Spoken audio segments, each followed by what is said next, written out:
कुछ होती हैं, मगर उन पर यकीन करना मुश्किल होता है। आज हम आपको जिस सच्ची घटना की पूरी कहानी बताने जा रहे हैं, वो भी एक ऐसी ही घटना थी। घटना कुछ यूं थी कि एक महिला गायब हो जाती है और कुछ समय बाद मिल भी जाती है, मगर मिलती है 22 टिफिन में बंद 300 टुकड़ों में। जी हाँ, आपने सही सुना, एक महिला के 300 टुकड़े किए गए थे। यह महिला कोई मामूली महिला नहीं थी, बल्कि इंडियन आर्मी के रिटायर्ड लेफ्टिनेंट कर्नल और शहर के जाने माने डॉक्टर की वाइफ थी। तो आखिर किसकी हिम्मत हुई रिटायर्ड लेफ्टिनेंट कर्नल की वाइफ की यह हालत करने की? यह पूरा केस क्या है और इस केस का खुलासा कैसे हुआ, चलिए जानते हैं सब कुछ वीडियो में आगे। यकीन मानिए, जब आप कातिल और कत्ल की वजह के बारे में जानेंगे तो आपके लिए यह किसी झटके से कम नहीं होगा। हथियार के बारे में जानकर भी आप चौंक जाएंगे। तो चलिए देरी न करते हुए कहानी शुरू करते हैं। उड़ीसा की राजधानी भुवनेश्वर में न्यापल्ली नाम की जगह है। यहीं एक बड़े से बंगले में इंडियन आर्मी के रिटायर्ड लेफ्टिनेंट कर्नल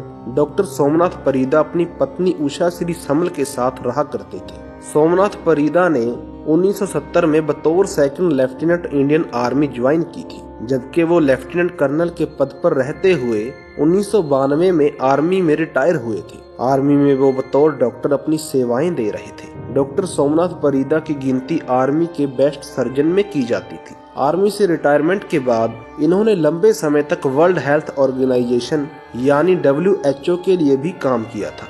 जब यह भुवनेश्वर में रहने लगे तो इन्होंने अपना खुद का क्लिनिक स्टार्ट कर लिया था। डॉक्टर सोमनाथ परीदा और उषा श्री समल के 2 बच्चे थे। बेटा डॉक्टर बनने के बाद अमेरिका में सेटल हो गया था, जबकि बेटी दुबई में सेटल हो गई थी। दोनों बच्चे दूर रहते थे, मगर फोन पर बात जरूर होती थी। बच्चों की बात ज्यादातर अपनी माँ से ही होती थी, क्योंकि सोमनाथ परीदा कुछ अलग ही मिजाज के थे। इन्हें बहुत जल्दी गुस्सा आ जाता था, इस कारण उनकी किसी से भी ज्यादा नहीं बनती थी। यहाँ तक कि अपने बच्चों से भी उनके रिश्ते बहुत अच्छे नहीं थे। सामाजिक रूप से भी वो खुद को अलग ही रखते थे। कहने को तो उनका घर बड़ा सा विला था, मगर उसमें इन दोनों के अलावा कोई नहीं रहता था। इनके यहाँ रिश्तेदारों का आना जाना भी बहुत कम ही था। कुछ लोग तो सोमनाथ परीदा के बड़े से बंगले को भूतिया घर कहते थे। रूटीन के मुताबिक सोमनाथ परीदा शाम के 6 बजे सो जाया करते थे और सुबह 3 बजे जग जाया करते थे। खैर, यूं ही समय कट रहा था और अब साल आ चुका था 2013। सोमनाथ परीदा के दोनों बच्चे हफ्ते में 1-2 बार अपनी माँ से फोन पर बात कर लिया करते थे। हमेशा की तरह जब जून महीने में अमेरिका में रह रहा बेटा अपनी माँ को फोन करता है तो मोबाइल स्विच ऑफ आता है। वह सोचता है कि माँ शायद कहीं बिजी होगी, इसलिए वो थोड़ी देर बाद फिर फोन करता है, मगर मोबाइल अब भी स्विच ऑफ आता है। अगले दिन वह फिर से माँ के नंबर पर ही फोन करता है, मगर मोबाइल स्विच ऑफ ही आता है। ऐसे में अब बेटे को चिंता होने लगती है और वो अपने पिता को फोन करता है। अब वो पिता से माँ के मोबाइल के स्विच ऑफ होने के बारे में पूछता है तो सोमनाथ परीदा कहते हैं कि तुम्हारी माँ कुछ दिन पहले ही अपनी बेटी के पास दुबई गई है, इस कारण उसका मोबाइल स्विच ऑफ आ रहा है। इतना सुनने के बाद वो दुबई में रह रही अपनी बहन के पास फोन कर माँ के बारे में पूछता है। इस पर बहन कहती है कि माँ तो दुबई में मेरे पास है ही नहीं।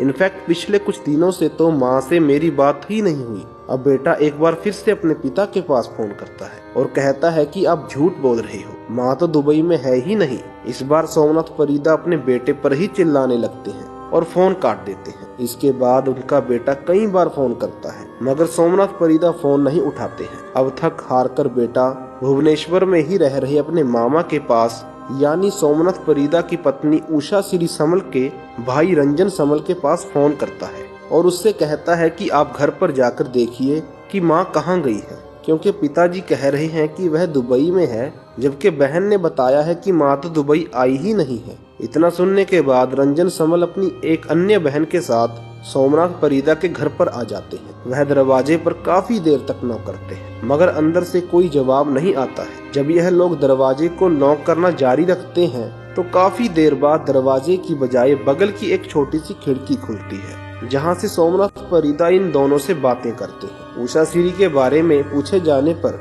सोमनाथ परीदा कहते हैं कि वह तो अपनी बेटी के पास दुबई गई है। इस पर रंजन अपने जीजा सोमनाथ परीदा से कहता है कि आप झूठ बोल रहे हो, वो दुबई नहीं गई है, आप पहले दरवाजा खोलिए फिर हम बात करेंगे। इतना सुनते ही सोमनाथ परीदा उन दोनों पर चिल्लाने लग जाता है और खिड़की भी बंद करके अंदर बैठ जाता है। इसके बाद बाहर खड़े लोग काफी देर तक दरवाजा पीटते हैं, मगर दरवाजा नहीं खुलता है। अब रंजन किसी तरह एक खिड़की तक पहुंच जाता है और अंदर देखने की कोशिश करता है। खिड़की पर खड़े होते ही उसे दुर्गंध महसूस होती है। अब रंजन को समझ आने लगता है कि जरूर कुछ दाल में काला है, इसलिए अब वह बिना समय गवाए पास के ही न्यापल्ली पुलिस स्टेशन चला जाता है और पुलिस वालों को उषा श्री के गायब होने तथा सोमनाथ परिदा की हरकतों के बारे में बताता है। पूरी बात सुनकर पुलिस तुरंत सोमनाथ परिदा के घर पर पहुंचती है और वो भी दरवाजा खुलवाने की कोशिश करती है। पुलिस वालों के लाख कहने के बावजूद सोमनाथ परिदा दरवाजा नहीं खोलते हैं। इस कारण पुलिस वाले दरवाजा तोड़कर घर के अंदर घुसते हैं। घर के अंदर सोमनाथ परिदा बड़ी ही शांति के साथ एक जगह पर बैठे हुए थे, क्योंकि रंजन ने खिड़की से जब अंदर झांकने की कोशिश की थी तो उसे कुछ दुर्गंध महसूस हुई थी। इसलिए पुलिस वाले यह समझने की कोशिश करने लगते हैं कि आखिर यह दुर्गंध कहां से आ रही है। इसलिए वह घर के हर कोने की तलाशी लेने लगते हैं। तलाशी लेते हुए जब ये एक बंद पड़े कमरे में जाते हैं तो वहां उन्हें दो बड़े से बक्से दिखाई देते हैं। यह वही बक्से थे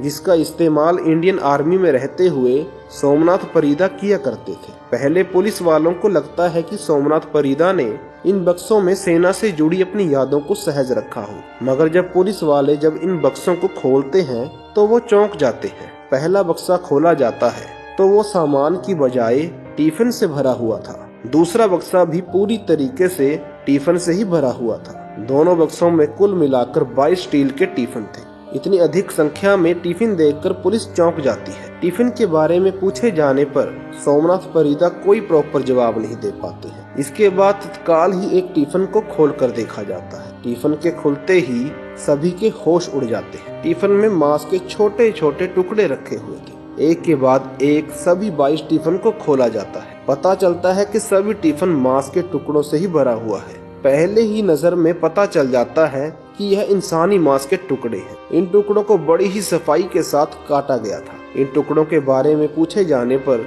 सोमनाथ परिदा कहते हैं कि टुकड़े उनकी पत्नी उषा श्री का ही है। दरअसल मेरी पत्नी साईं बाबा की भगत थी। अचानक एक दिन उषा श्री ने अपना सर जमीन पर पटकना शुरू कर दिया और उसने इतनी देर तक अपना सिर पटका कि उसकी मौत हो गई। मरने से पहले उसने मुझसे कहा था कि मेरे मरने के बाद मेरा अंतिम संस्कार शिरडी में करना।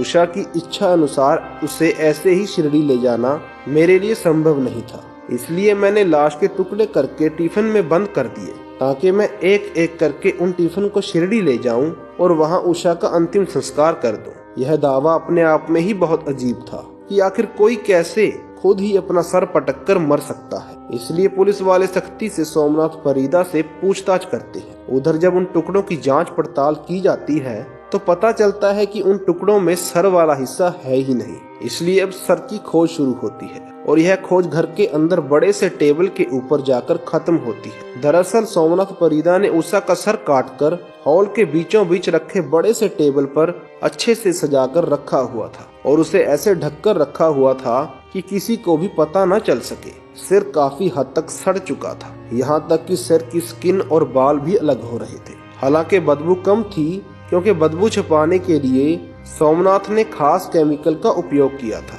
कटे हुए सिर को टेबल पर रखने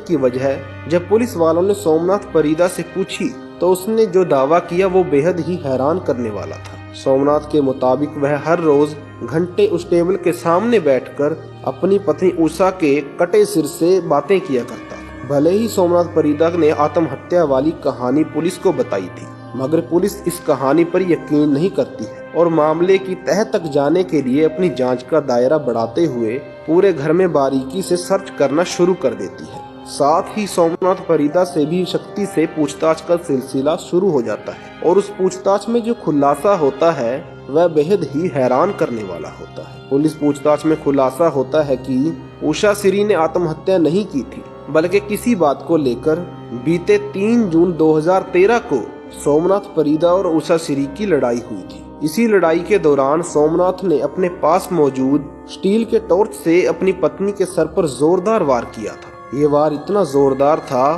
कि उषा श्री वहीं पर गिर गई और बेहोश हो गई। पत्नी के बेहोश होने के बावजूद सोमनाथ परिदा का गुस्सा शांत नहीं हुआ, बल्कि उषा श्री की जान लेकर ही सोमनाथ का गुस्सा खत्म हुआ। सोमनाथ के मुताबिक उषा के मरने के बाद लाश को छुपाना उसके लिए बड़ी चुनौती थी। इसलिए पहले तो उसने एक कमरे में लाश को रखकर कमरा बंद कर दिया और अगले दिन जब मेड काम करने आई तो उसे तुरंत ही नौकरी से निकालकर फिर कभी ना आने के लिए कह दिया। इसके बाद सोमनाथ परिदा बगल की एक दुकान गया जहां से उसने टिफिन खरीदे और फिर लाश के टुकड़े करने शुरू कर दिए। पहले दिन उसने लाश के कुछ टुकड़े किए और उन्हें टिफिन में भर दिया। इस तरह वो हर रोज एक नई दुकान से 2-3 टिफिन खरीदता था ताकि किसी को शक न हो।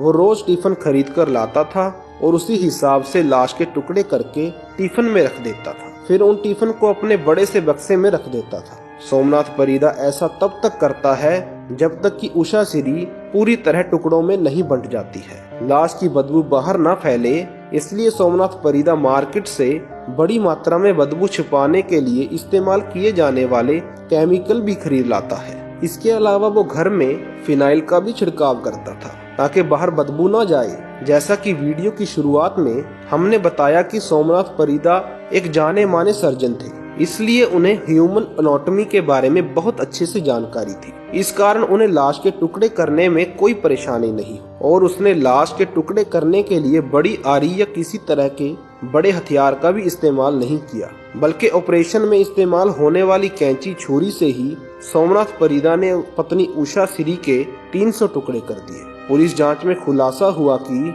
हर टुकड़े की लंबाई लगभग 6 इंच के आसपास थी। पुलिस ने ये तो पता लगा लिया था कि उषा सिरी की हत्या किसने की है, मगर हत्या का मोटिव क्या था यह अब तक पता नहीं चल पाया था। इसलिए जब पुलिस हत्या के उद्देश्य का पता लगाने में जुट जाती है, जांच पड़ताल के दौरान खुलासा होता है कि सोमनाथ परिदा की पत्नी को शक था कि सोमनाथ का चक्कर उसके ही क्लिनिक में काम करने वाली एक लड़की के साथ चल रहा है। इस बात को लेकर अक्सर सोमनाथ परिदा और उषा सिरी के बीच में लड़ाइयाँ होती थी। 3 जून 2013 को भी इसी बात को लेकर ही दोनों में लड़ाई हुई थी और बात इतनी बढ़ गई कि सोमनाथ परिदा ने उषा सिरी के सर पर पास में ही रखे टॉर्च से वार कर दिया और फिर उसकी जान ही ले ली।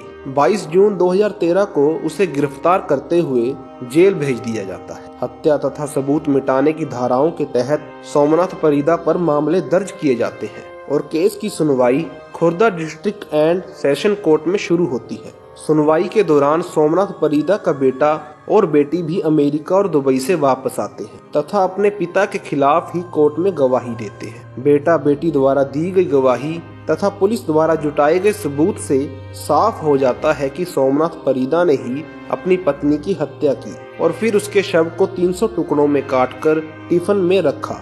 इस तरह उषा सिरी की हत्या का दोषी करार देते हुए Khurda district and session report द्वारा सोमनाथ परिदा को 25 फरवरी 2020 को उम्र कैद की सजा सुनाई जाती है। साथ ही उस पर 50,000 का फाइन भी लगाया जाता है। फिलहाल सोमनाथ परिदा की उम्र 80 साल है और वह भुवनेश्वर के पास मौजूद झारपड़ा जेल में अपने जुर्म की सजा काट रहा है। पूरी जांच पड़ताल के दौरान ये भी खुलासा होता है कि वो रात में अक्सर अपनी पत्नी के शव के टुकड़े करता था, जबकि दिन भर क्लिनिक में बिजी रहता था और क्लिनिक में बिल्कुल नॉर्मल बिहेव करता था। यहाँ तक कि पत्नी की हत्या के बाद उसने क्लिनिक में बड़ी धूमधाम से अपना बर्थडे भी सेलिब्रेट किया था। दोस्तों, कहानी कैसी लगी कमेंट बॉक्स में जरूर बताएं।